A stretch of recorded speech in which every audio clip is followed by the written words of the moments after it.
Very special good evening to each and everyone here. As it is said, today I am on the way to the airport to Delhi.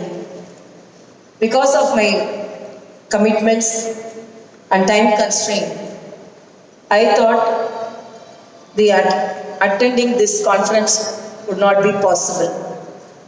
But when Madam Shanta Kumari, she is the first elect Foxy president from Telangana, to honor her and as well as honor my friends, the gynecological friends, I thought I should attend this program and then I should continue.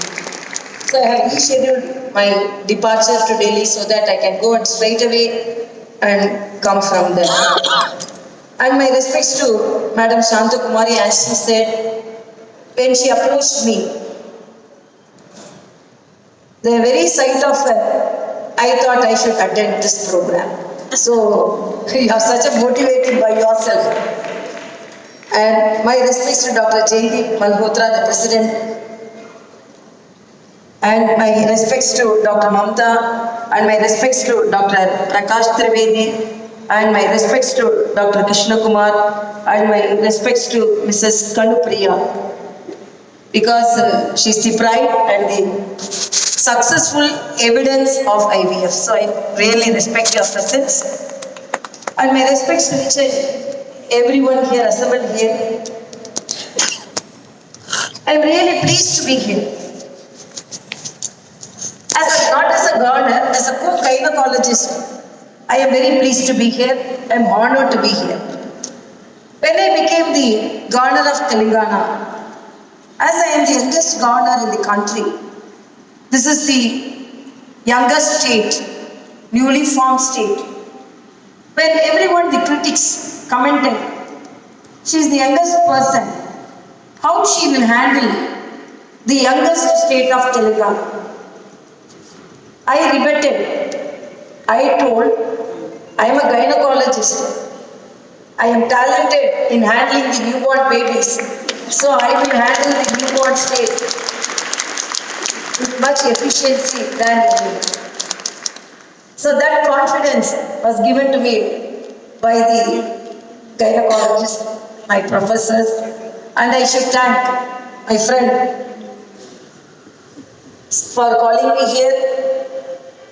And this really I should say, because this is the Indian Society of Assisted Reproduction.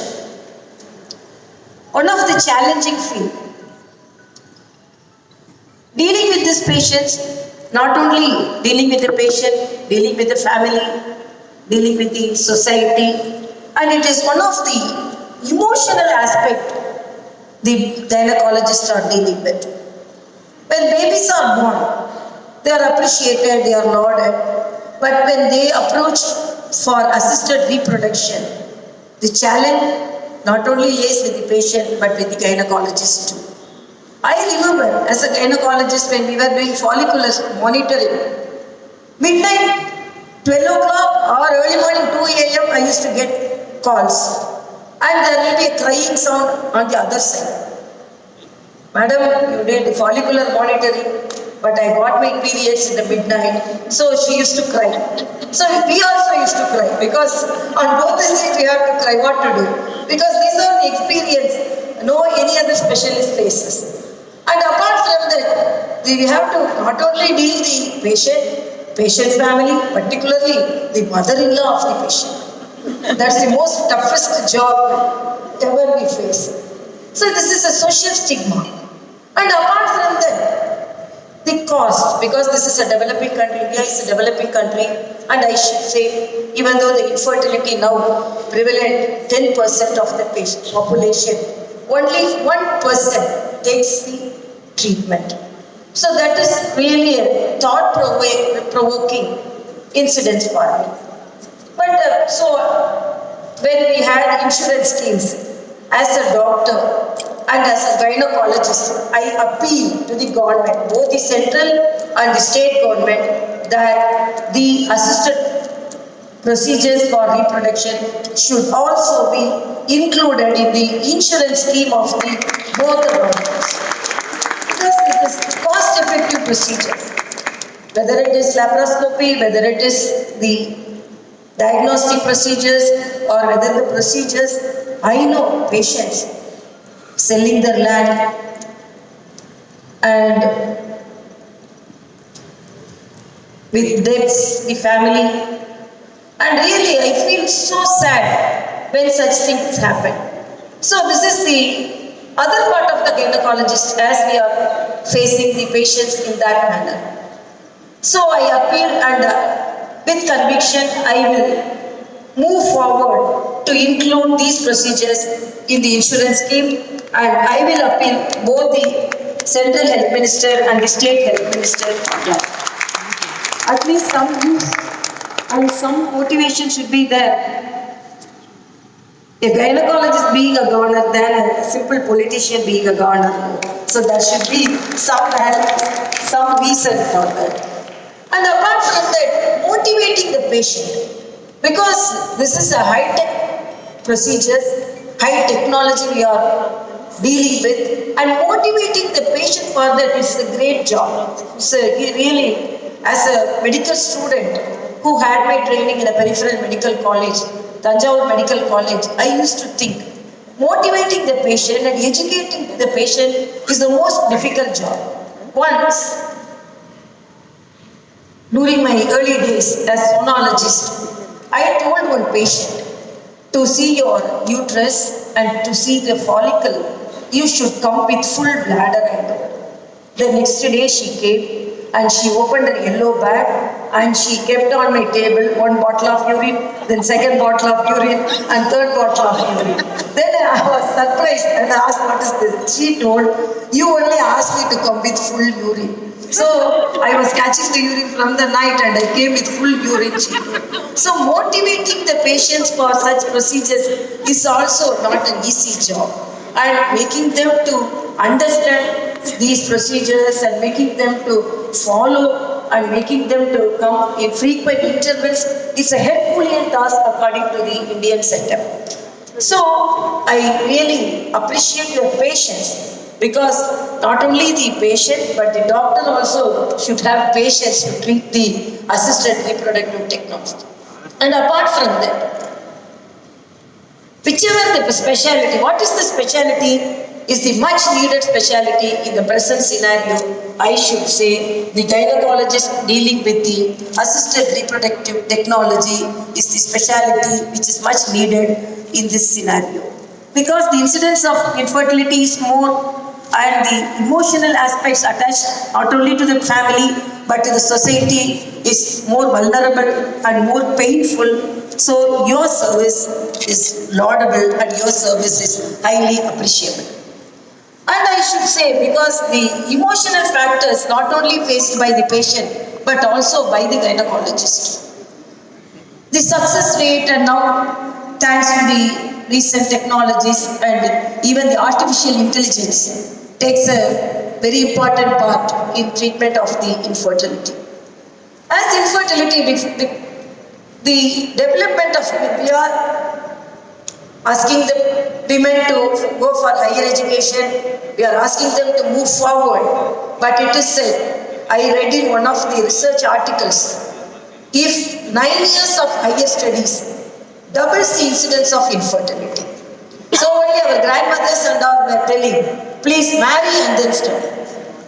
Actually, I am an example of that. I married in my first year and then I continued my studies. So it is not harmful, but whatever may be, I used to think, because of our culture, our nature, our elderly people in the house used to say, get married at the earliest. Nowadays, because of the challenges in our profession we are facing, we won't be able to do that. So there is no any other go. 1 in 5 of the married people should land up with assisted reproductive technology and assisted reproductive specialist.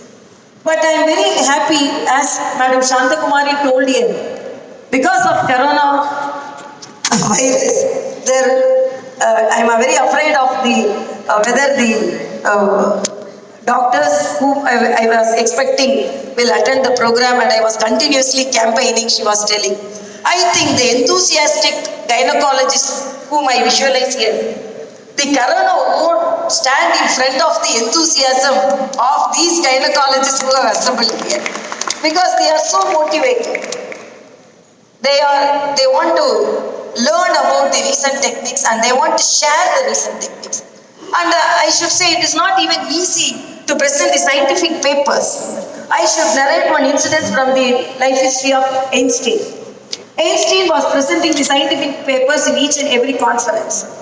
His driver accompanying him told him, and every conference you are telling the same thing. It's not a political message, no. As a politician, I can talk anything. But as a doctor, I am presenting a scientific paper. I should, from top to bottom, I should say the same thing. I should present the same thing. So Einstein's driver told, what you are presenting in each and every conference, the same thing. If you leave me, I myself will present the paper, because repeatedly hearing you, I have by-hearted your proceedings, he told. The Einstein wanted to teach a lesson to his driver. So when he landed a scientific conference like this, Einstein told, okay, now you go and present the paper. Because at the time of not media or social media, no one knew who is Einstein. So driver was presenting, Einstein was sitting at the back seat. Einstein was thinking, this fellow is going to get caught, because there will be a question session, enthusiastic crowd is there, scientific session is there, each and everyone will ask question. At that time this fellow will be caught. So he correctly presented, and because he was hearing repeatedly the scientific session of Einstein, he correctly presented, and the question session started, the scientific session started. One of the eminent scientists started asking a question. He stood up and asked a question. This driver told, this is a very simple question. This will be answered by my driver, who is sitting at the back seat. So presenting scientific papers is also not easy, because we have to gain the confidence of even our driver. So I should say, because as gynecologist, as student, we have presented so many papers, and it's a very difficult job. But nowadays, because of the inventions of our media and all the gadgets, we are facing it much easy. But we can learn everything through nets. We can learn everything through distant education. But gathering here to get communicated, to connected is a great job. So as a governor, I invite you to the city of Hyderabad. It's a beautiful city, a city of heritage. You can taste the Hyderabad biryani, and you can visit heritage buildings here. And my wishes to each and everyone a successful career. Even though it is a very challenging career, I wish you all a successful career, and I really very happy to be here. And I thank my friend Mala Rajan and Jayarani Kanagaraj, and they all communicated me, because I was unable to deny their request. And I should say, most of the my friends would have been there, and I am unable to spot out whatever may be. All gynecologists are my dear friends. That's all the message I can say. And I'm very happy I inaugurated this program, and I wish you all in this challenging field. And my words, I will keep up my words. I will thoroughly present this to the state and central government, and to include these procedures in the insurance scheme, as it is the need of the hour, and it is the pride of the country. Thank you so much. Thank you so much, ma'am, for those kind words. I now request